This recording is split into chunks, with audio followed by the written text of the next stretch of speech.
우리 지난 시간에는 전역 변수의 문제점에 대해서 살펴보았었습니다. 전역 변수는 지역 변수보다 생명주기가 길다고 했습니다. 따라서 메모리 리소스도 오래 소비하게 되겠고, 그리고 상태를 변경할 기회도 지역 변수보다 길겠죠. 따라서 전역 변수의 경우에는 지역 변수보다 상태 변경에 의해서 오류가 발생할 확률 또한 많아지게 된다라고 말씀을 드렸습니다. 특히 바퀴워드로 선언한 전역 변수는 더욱이 주의하여야 하는데, 그 이유는 바퀴워드로 선언한 변수는 중복 선언이 가능한 그런 문법이 있다고 했습니다. 위에서 똑같은 식별자로 변수를 선언하였다 하더라도 다시 변수를 선언했을 때 에러가 발생하지 않았죠. 따라서 더더욱 주의를 하셔야 된다고 했습니다. 그래서 전역 변수는 네임스페이스가 오염될 확률이 크다. 즉 이름이 중복될 확률이 크고 바퀴워드로 선언한 변수의 경우에는 더더욱 주의를 하셔야 된다라고 했습니다. 그리고 전역 변수는 스코프 체인상의 종점에 존재하기 때문에 극히 미미해서 신경 안 쓰셔도 될 듯은 합니다만은 변수를 검색할 때 가장 마지막에 검색하기 때문에 지역 변수보다는 검색 시간이 더 오래 걸린다 라는 문제점도 있다고 말씀드렸습니다. 따라서 전역 변수는 가급적 사용하지 않는 것이 좋겠죠. 따라서 전역 변수는 반드시 사용을 해야 하는 이유가 있기 전에는 지역 변수를 사용하시는 것이 좋습니다. 언제나 그렇듯이 변수의 생명주기는 짧을수록 좋습니다. 즉 변수의 스코프는 좋을수록 좋다는 얘기죠. 주의하실 것은 전역 변수를 절대로 사용하면 안 된다라고 말씀을 드리는 것은 아니라는 것입니다. 사용을 할 필요가 있다면 사용을 하겠죠. 중요한 것은 무분별하게 전역 변수를 남발하는 것은 바람직하지 않다라는 겁니다. 자, 이번 시간에는 전역 변수의 사용을 억제할 수 있는 몇 가지 방법에 대해서 살펴보도록 하겠습니다. 자, 우리 함수를 공부할 때 살펴본 즉시 실행 함수를 사용을 하면 전역 변수를 사용하지 않을 수도 있습니다. 자, 우리 함수 레벨 스코프를 배웠는데요. 함수는 자신의 지역 스코프를 생성을 합니다. 따라서 함수 내부에서 선언한 변수는 지역 변수가 되죠. 따라서 만약에 우리가 작성한 코드를 즉시 실행 함수로 모두 감싼다면 그 내부에서 선언한 변수들은 모두 즉시 실행 함수의 지역 변수가 됩니다. 이러한 함수 레벨 스코프를 이용을 해서 전역 변수를 없애는 방법이 있다는 얘기죠. 자, 이 코드를 보시면은요. 자, 이 안에 지금 여기서부터 여기까지가 즉시 실행 함수입니다. 우리가 작성하는 코드가 100줄이 되건 200줄이 되건 모두 이 안에 존재를 시키는 겁니다. 이 안에 우리가 작성하는 코드를 모두 존재시킨다면 그 안에 가장 바깥 영역에 우리가 변수를 선언한다고 하더라도 이런 식으로요. 선언한다고 하더라도 이 즉시 실행 함수 내부에 우리가 만든 코드가 존재하게 되므로 그 변수들은 모두 즉시 실행 함수의 지역 변수가 되겠죠. 자, 이 즉시 실행 함수는 정의와 동시에 즉시 실행이 되기 때문에 따로 호출할 필요가 없게 됩니다. 예를 들어서 만약에 즉시 실행 함수가 이게 없다고 가정을 해볼게요. 이게 없다고 이렇게 가정을 해보시면 여기다 이렇게 변수를 선언하면 전역 변수가 되겠죠. 그래서 이렇게 외부에서 전역에서도 전역 변수를 당연히 참조할 수 있겠으나 우리가 만든 코드를 이런 식으로 즉시 실행 함수로 감싼다면 이때 푸는 전역 변수가 아닌 지역 변수가 되므로 이렇게 외부에서는 참조할 수가 없게 됩니다. 굉장히 많이 쓰는 방법이기 때문에 잘 알아두실 필요가 있습니다. 자, 두 번째는 네임스페이스 객체라는 것을 만드는 방법도 있습니다. 자, 우리 전역에요. 대문자로 뭐 소문자라도 상관은 없습니다만 네임스페이스 객체라는 의미로 자, 이렇게 대문자로 변수를 하나 만들어 주시고 그 내부에 객체 리터럴로 객체를 하나 생성해 줍니다. 이 객체를 우리가 전역에서 사용한 모든 전역 변수들을 담을 네임스페이스 객체라고 말합니다. 자, 그래서 우리가 나중에 여기서 전역 변수를 선언할 필요가 있게 되면 이 myApp이라고 하는 네임스페이스 객체의 프로퍼티로 전역 변수를 추가해 주는 겁니다. 예를 들어서 name이라고 하는 전역 변수가 필요하다면 이와 같은 방식으로 myApp이라고 하는 전역 네임스페이스 객체에 프로퍼티를 추가하는 것이죠. 자, 이런 식으로 전역 네임스페이스 객체를 만들어 주시면 단 하나의 전역 변수만으로 애플리케이션 전역에서 사용할 수 있는 전역 변수들을 모아서 하나의 객체로 관리하는 방법이죠. 자, 이렇게 근데 하더라도 뭐 식별자의 충돌은 방지할 수 있는 효과는 얻을 수 있겠습니다만은 이 자체가 네임스페이스 객체 자체가 전역 변수이니까 뭐 그렇게 유용해 보이진 않습니다. 꽤 옛날에 쓰던 방식인데 모던한 개발 방식에서는 그렇게 유용해 보이지는 않습니다. 자, 다음은 모듈 패턴이라고 하는 우리가 하나의 패턴을 도입을 해서 전역 변수를 없앨 수도 있습니다. 자, 이 코드를 한번 볼게요. 이 코드를 보시면 여기서부터 여기까지 즉시 실행 함수를 사용을 해서 우리의 로직을 감쌌습니다. 자, 여기까지는 즉시 실행 함수와 같죠. 그런데 즉시 실행 함수는 우리의 코드 전체를 즉시 실행 함수로 이렇게 감싸주는 것이었고, 이 모듈 패턴은 필요한 부분만을 모아서 하나의 패턴화해서 이렇게 구분을 해주는 겁니다. 예를 들어서 우리가 카운터를 작성한다고 하면 우리 애플리케이션 중에 여러 가지 기능들이 있는데, 예를 들어서 카운터에 관련된 기능들만을 하나로 모은다고 했을 때 이런 식으로 모듈 패턴을 사용해서 모을 수가 있겠죠. 자, 우리 카운트를 구현을 하려면 0, 1, 2, 3 이런 식으로 올라가기도 하고 3, 2, 1 이런 식으로 내려가기도 하는 이러한 카운트를 구현을 하려고 하면 현재 카운트 상태를 나타내는 변수가 하나 필요할 겁니다. 자, 이 변수를 이런 식으로 이곳에 이렇게 선언을 해주면 지역 변수가 되겠죠. 즉시 실행 함수 안에 있으니까요.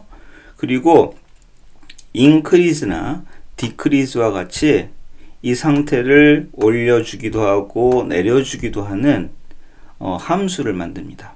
근데 그 함수들은 외부에 노출을 해줘야 되니까, 이 외부에 노출이 돼야 되니까, 왜 노출이 돼야 되냐면 이것을 하나의 큰 모듈로 생각을 하셔야 됩니다. 이러한 모듈들이 여러 개가 있다는 얘기죠. 그러면 다른 모듈이 이 모듈을 사용할 필요가 있는 부분들, 예를 들어서 increase라든지 decrease 같이 외부에서도 이 기능을 사용하여야 할 부분들은 외부에 노출을 시켜줘야 됩니다.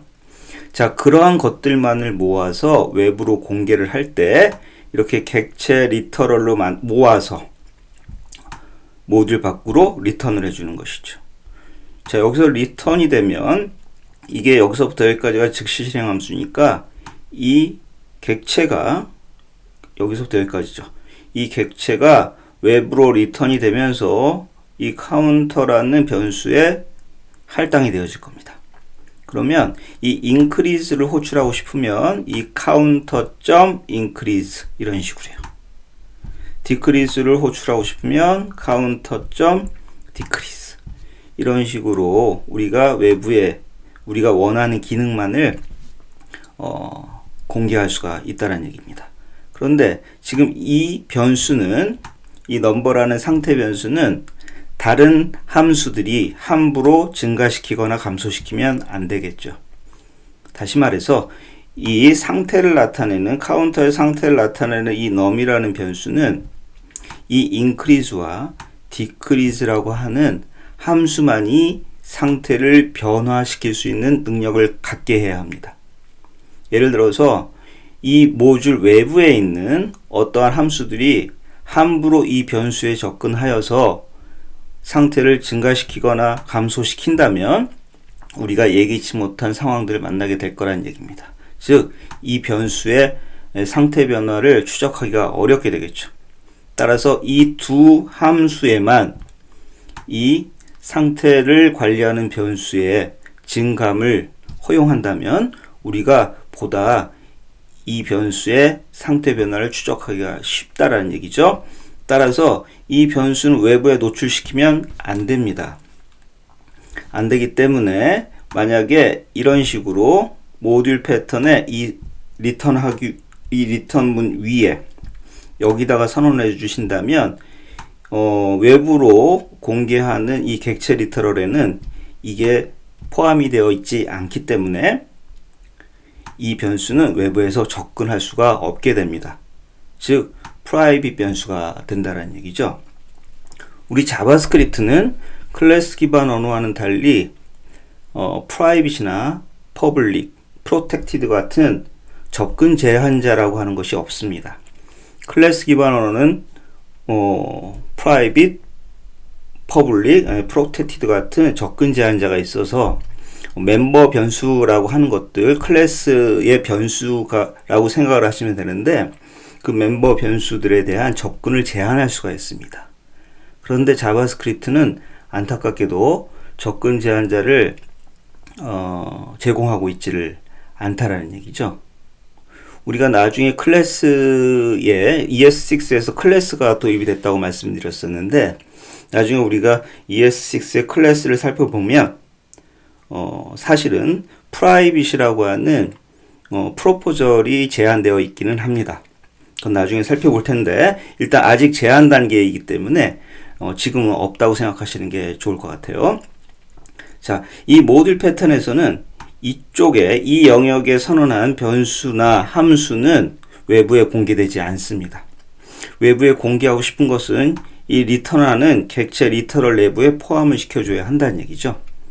따라서 이 num이라고 하는 상태를 나타내는 변수는 private, 즉 이 모듈 외부에서는 접근할 수 없는 지역 변수가 됩니다.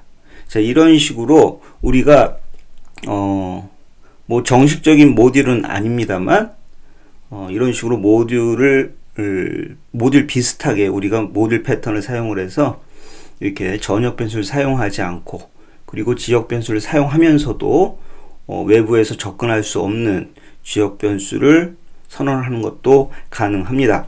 이건 하나의 패턴이기 때문에 우리 개발자 선배들이 자바스크립트를 사용을 하면서 만들어낸 하나의 기법입니다. 이 모듈 패턴은 나중에 우리가 살펴볼 클로저와도 관계가 있습니다. 사실은 이 두 개의 함수들이 정확히 얘기하면 메서드인데요. 이 메서드들이 외부로 리턴이 되어져서 호출이 되어질 때 이 num이라고 하는 변수를 언제든지 참조할 수 있게 됩니다. 자, 이게 바로 클로저인데요. 나중에 우리가 클로저를 살펴볼 때 이 모듈 패턴에 대해서는 다시 한번 그때 살펴볼 겁니다.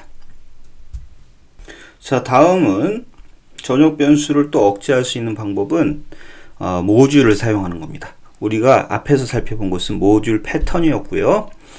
실제로 모듈을 만들면 가장 전역 변수를 사용하지 않을 가장 좋은 방법이 이 방법이겠죠.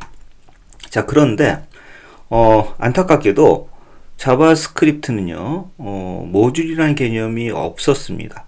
자, ES6에서 새롭게 모듈이라는 개념이 도입되었기는 합니다만 나중에 설명을 드릴 텐데 아직 완전하지가 않습니다. 그런데 다른 프로그래밍 개발 언어들은 기본적으로 모듈이라고 하는 것을 제공을 합니다. 모듈이라는 것은 간단히 말씀을 드리면 우리 나중에 살펴볼 텐데 지금 간단하게 말씀을 드리면 우리가 개발을 할 때 여러 가지 파일을 나누어서 기능들을 개발할 겁니다.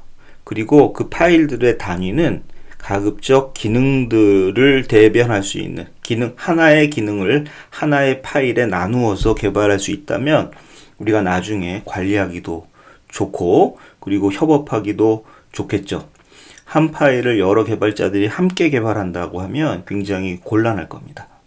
자, 그런 측면에서 다른 프로그래밍 개발 언어들은 모듈이라는 것을 제공을 해서 파일을 분리를 하면 그 파일들이 하나의 파일 스코프를 형성을 합니다. 즉 A라고 하는 파일이 있고 B라고 하는 파일이 있다면 A에서 선언한 변수 X와 B라고 하는 파일에서 선언한 변수 X는 다른 스코프를 갖는다라는 얘기죠. 즉 네임스페이스를 공유하지를 않습니다. 그런데 자바스크립트는 원래 애플리케이션을 개발하기 위한 용도로 만들어진 언어가 아니었기 때문에 모듈이라는 개념이 없었습니다.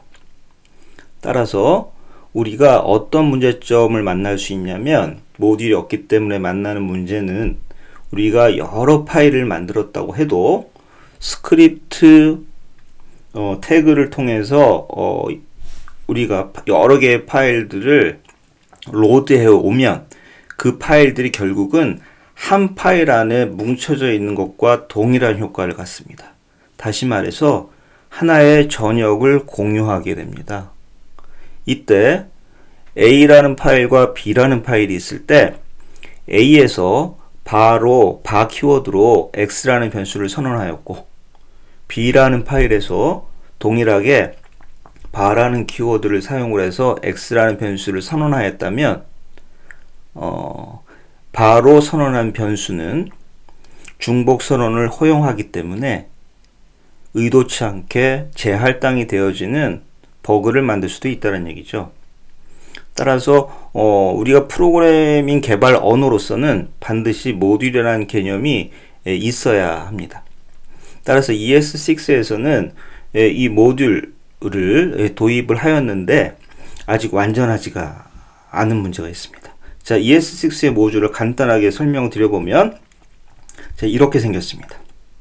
자, 우리가 ES6의 모듈에 대해서는 나중에 살펴볼 겁니다. 자, 스크립트 태그를 만드실 때 이 타입이라는 어트리뷰트에 모듈이라는 값을 줍니다. 이런 식으로 선언을 해 주시면 이 src 어트리뷰트로 가지고 오는 이 자바스크립트는 모듈이 됩니다. 즉 자신만의 파일 스코프를 갖게 된다는 얘기죠.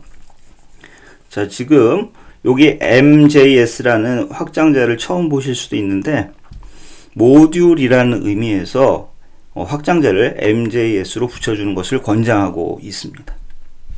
예를 들어서 live.mjs, app.mjs 이렇게 두 개의 자바스크립트를 이런 식으로 가지고 오면 이 자바스크립트와 이 자바스크립트는 일반적인 자바스크립트가 아니고 일반적인 자바스크립트 파일이라는 것은 전역을 공유하는 기존의 자바스크립트와 같이 동작하지 않고 자체적으로 모듈로 동작하기 때문에 네임스페이스가 달라집니다.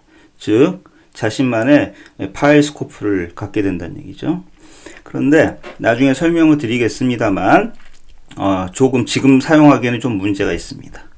왜냐하면 우리가 나중에 이것도 살펴볼 내용입니다만은 브라우저가 모두 ES6의 문법을 다 해석할 수 있는 것은 아닙니다.